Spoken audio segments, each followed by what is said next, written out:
ഇത് ചൂരമ്മൽ അങ്ങാടിയാണിത്. നോക്കണം നമുക്ക്.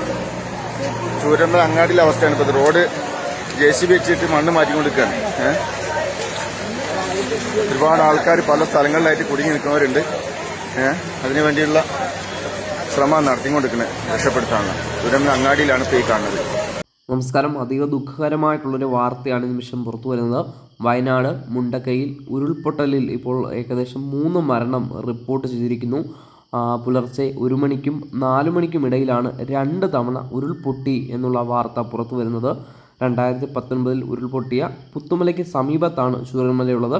ഇവിടെയാണ് ഇപ്പോൾ ഉരുൾപൊട്ടി വലിയ ഒരു നാശനഷ്ടവും മരണവും റിപ്പോർട്ട് ചെയ്തിരിക്കുന്നത്.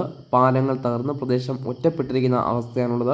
നിരവധി പേർ, കുടുംബങ്ങൾ ഉൾപ്പെടെ ഇവിടെ കുടുങ്ങിക്കിടക്കുന്നു. രക്ഷാപ്രവർത്തനത്തിന് ഹെലികോപ്റ്റർ എത്തിക്കണമെന്നുള്ള ആവശ്യമാണ് ഇപ്പോൾ ശക്തമായിരിക്കുന്നത്. ചൂരൽമലയിൽ നിന്നും മുണ്ടക്കൈ ഭാഗത്തേക്കുള്ള പാലം ഒലിച്ചു പോയതായും വിവരമുണ്ട്.